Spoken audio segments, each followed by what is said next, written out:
தென்னாடுடைய சிவனே போற்றி, எந்நாட்டவர்க்கும் இறைவா போற்றி. அனைத்து தமிழ் உள்ளங்களுக்கும் கனிவான வணக்கங்கள். நிகழும் ஸ்ரீ மங்களகரமான குரோதி ஆண்டு ஆகஸ்ட் மாதம் 17ஆம் தேதி சனிக்கிழமை அன்று பூராடம் நட்சத்திரத்தில் திரையோதசி திதியில் பிரீத்தி நாமயோகத்தில் கௌளவம் கர்ணத்தில் சித்த யோகத்தில் சனி மகா பிரதோஷம் கூடிய நன்னாளில் இந்த மகத்தான ஆவணி மாதம் பிறக்கிறது. ஆவணி மாத கிரக நிலைகளை பார்க்கும் போது ரிஷப ராசியில் குரு பகவானும் செவ்வாய் பகவானும், கடக ராசியில் புதன் பகவானும், சிம்ம ராசியில் சூரிய பகவானும் சுக்கிர பகவானும் உள்ளனர். கன்னி ராசியில் கேது பகவானின் சஞ்சாரம் உள்ளது. கும்ப ராசியில் சனி பகவான் வக்ரத்தில் உள்ளார். ராகு பகவான் மீனராசி பயணம் செய்கிறார். இந்த மாதம் கிரகங்களின் பெயர்ச்சி என எடுத்துக்கொண்டால் ஆவணி மாதம் 10ஆம் தேதி செவ்வாய் பகவான் ரிஷப ராசியில் இருந்து மிதுன ராசிக்கும், சுக்கிர பகவான் சிம்ம ராசியில் இருந்து கன்னி ராசிக்கும் பெயர்ச்சி அடைகின்றனர். ஆவணி மாதம் 15ஆம் தேதி புதன் பகவான் கடகராசியில் இருந்து சிம்ம ராசிக்கு இடப்பெயர்ச்சி அடைகின்றார். இந்த கிரகங்களின் பெயர்ச்சி மற்றும் சிம்மத்தில் இணையும் சூரியன் புதன், கன்னி ராசியில் இணையும் கேது சுக்கிரன் ஆகிய கிரகங்களால் இந்த ஆவணி மாதத்தில் உங்கள் ராசிக்கு உண்டாகும் சுப பலன்கள் என்ன என்பதனையும், அசுப பலன் ஏற்படுமாயின் ராசிக்காரர்கள் செய்ய வேண்டிய பரிகாரம் என்ன, வழிபட வேண்டிய தெய்வம் யார் என்பதனை பற்றி விரிவாக காண்போம். உங்கள் வாழ்வில் வளமும் நலமும் செல்வ செழிப்பும் பெற்று வாழ்வில் உயரிய நிலையை அடைய எல்லாம் வல்ல எம்பெருமானை வேண்டி விரும்பி கேட்டுக்கொள்கிறேன். தனக்கு கிடைத்திருக்கும் தெய்வீக அருளை அனைவருக்கும் தர விருப்பப்படும் தனுசு ராசி அன்பர்களே, நீங்கள் இறை நம்பிக்கை அதிகம் உடையவர்கள்.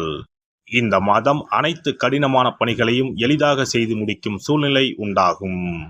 பணவரத்து உண்டாகும். உடல் ஆரோக்கியத்தில் கவனம் தேவை. வீண் செலவுகள் உண்டாகும். எதிர்ப்புகள் நீங்கி காரிய அனுகூலம் உண்டாகும். நீண்ட தூர பயணங்கள் மூலம் லாபம் கிடைக்க பெறுவீர்கள். எதிர்பார்த்த உதவிகள் கிடைக்கும். தொழில் வியாபாரத்தில் இருப்பவர்களுக்கு பழைய பாக்கிகள் வசூலாகும். கடன் பிரச்சனைகள் குறையும். தொழிலில் இருந்த போட்டிகள் விலகும். வேலை தேடுபவர்களுக்கு உத்தியோகம் கிடைக்கும். உத்தியோகத்தில் இருப்பவர்களுக்கு மறைமுகமான எதிர்ப்புகள் விலகும். குடும்பத்தில் இருந்த கஷ்டங்கள் நீங்கும். குதூகலம் அதிகரிக்கும். கணவன் மனைவிக்கு இடையே அன்பு அதிகரிக்கும். பிள்ளைகள் மூலம் மகிழ்ச்சிகள் உண்டாகும். வீட்டிற்கு தேவையான பொருட்களை வாங்கி மகிழ்வீர்கள். இதுவரை இருந்த தொல்லைகள் நீங்கும். பெண்களை பொறுத்தவரை எதையும் எளிதாக செய்து முடிக்கும் திறமை உண்டாகும். பயணங்கள் வெற்றியை தரும். கலைத்துறையினருக்கு யாரிடமும் வீண் சண்டையை தவிர்ப்பது நல்லது. மற்றவர்களிடம் திடீர் கருத்து வேற்றுமை ஏற்படலாம். அனுசரித்து செல்வது நல்லது. மனக்கவலை உண்டாகும். அரசியல் துறையினருக்கு வீண் அலைச்சலும், அதனால் சரியான நேரத்திற்கு உணவு உண்ண முடியாமலும் போகலாம். எதிலும் கவனமாக செயல்படுவது நல்லது. உடல் சோர்வு உண்டாகலாம். வீண் அலைச்சலை தவிர்த்து எடுத்துக்கொண்ட காரியங்களில் கவனம் செலுத்துவது நல்லது. மாணவர்களுக்கு கல்வியில் இருந்த போட்டிகள் நீங்கும். எதிர்பார்த்த வெற்றிக்கு கூடுதலாக முயற்சி செய்வது பலன் அளிக்கும். நட்சத்திர பலன்கள். மூலம் நட்சத்திரம். இந்த மாதம் தொழில் வியாபாரம் சிறப்படையும். வியாபார வளர்ச்சிக்கு இருந்த தடைகள் நீங்கும். பழைய பாக்கிகள் வசூலாகும். அரசாங்கம் தொடர்பான விஷயங்கள் சாதகமாக முடியும். உத்தியோகத்தில் பதவி உயர்வு உண்டாகும். நீண்ட தூர பயணங்களால் காரிய அனுகூலம் உண்டாகும். சக பணியாளர்கள் மூலம் உதவியும் கிடைக்கப் பெறுவீர்கள். பூராடம் நட்சத்திரம். இந்த மாதம் குடும்பத்தில் உற்சாகம் இருக்கும். மற்றவர்கள் உங்களை அனுசரித்து செல்வார்கள். தம்பதிகளுக்கிடையே மகிழ்ச்சியான நிலை காணப்படும். பிள்ளைகளுக்கு மருத்துவ செலவு ஏற்படலாம். பேச்சின் இனிமை சாதுரியத்தால் எளிதில் காரியங்கள் கைகூடும். உத்திராடம் 1ஆம் பாதம். இந்த மாதம் எதிர்காலத்துக்கு உதவக்கூடிய விஷயங்களில் ஆர்வம் உண்டாகும். ஆன்மீக சிந்தனை அதிகரிக்கும். உத்தியோகத்தில் உயர்வு உண்டாகும். மனதில் இருந்த குழப்பம் நீங்கி தைரியம் ஏற்படும். போட்டிகளில் பங்கு பெற ஆர்வம் உண்டாகும். நவ கிரகங்களில் குருவை வியாழக்கிழமையில் வணங்க எல்லா கஷ்டங்களும் நீங்கி சுகம் உண்டாகும். சிறப்பு பரிகாரம். சொந்த வீடு அமைவதற்கு ஆன்மீக பரிகாரம். சொந்த வீடு கனவு நிறைவேற வேண்டும் என்பதற்காக எத்தனையோ கோவிலுக்கு சென்று எத்தனையோ பூஜை வழிபாடு என செய்தும் ஒன்றும் நடக்கவில்லை என்பவர்கள் வீட்டிலேயே இந்த எளிய பரிகாரத்தை செய்து வந்தால் நல்ல பலன் கிடைக்கும். எளிமையான இந்த 2 பரிகாரங்களை செய்து வந்தால் விரைவில் சொந்த வீடு யோகம் அமையும். அதனால் நம்பிக்கையுடன் இந்த சக்தி வாய்ந்த வழிபாட்டை செய்து வரவும். எவ்வளவுதான் சொத்து பணம் இருந்தாலும் நமக்கென்று ஒரு வீடு இல்லை என்றால் அது மனக்குறையாகவே இருக்கும்.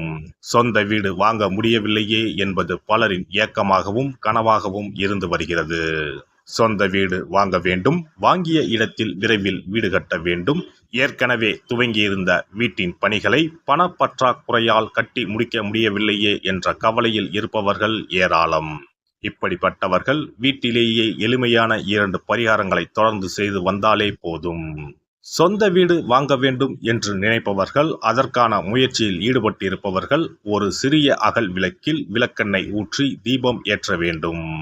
மகா விஷ்ணுவின் அவதாரங்களில் ஒன்றான வாமனரை மனதில் நினைத்து சொந்த வீடு அமைய வேண்டும் என்று பிரார்த்தனை செய்து கொண்டு மாதந்தோறும் வரும் திருவோண நட்சத்திரத்தன்று வீட்டின் அக்னி மூலையான தென்மேற்கு மூலையில் இந்த விளக்கை ஏற்றி வைக்க வேண்டும்.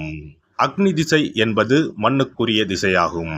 அதாவது அங்காரகன் எனப்படும் செவ்வாய் பகவானுக்கு உரிய திசை இதுவாகும்.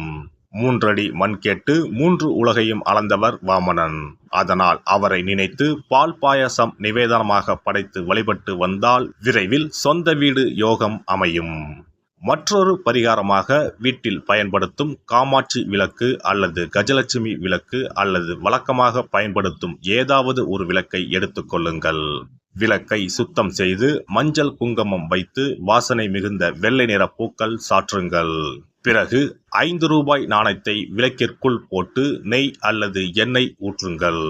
ஒரு சிறிய தட்டின் மத்தியில் மஞ்சள் குங்கும பொட்டு வைத்து அதன் மீது 5 ரூபாய் நாணயத்தை வைத்து நாம் ஏற்கனவே தயார் செய்த விளக்கை இதில் வைத்து விளக்கினை ஏற்ற வேண்டும்.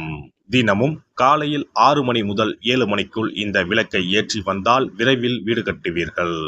5 ரூபாய் நாணயம் என்பது குபேரனுக்கு உரியதாகும். இதை விளக்கில் போட்டு ஏற்றுவதால் வீடு கட்டுவதற்கான அல்லது வீடு வாங்குவதற்கான பணம் ஏதாவது ஒரு வழியில் உங்களுக்கு கிடைக்கும். காலை 6 மணி முதல் 7 மணி வரையிலான நேரம் என்பது ஞாயிற்றுக்கிழமையில் சூரியன், திங்கள் கிழமையில் சந்திரன், செவ்வாய்க்கிழமையில் செவ்வாய், புதன் கிழமையில் புதன், வியாழக்கிழமையில் குரு, வெள்ளிக்கிழமையில் சுக்கிரன், சனிக்கிழமையில் சனி என நவக்கிரகங்களில் பாவ கிரகங்களான ராகு கேதுவை தவிர்த்து மற்ற 7 கிரகங்களையும் குறிக்கும் ஹோரை நேரமாகும்.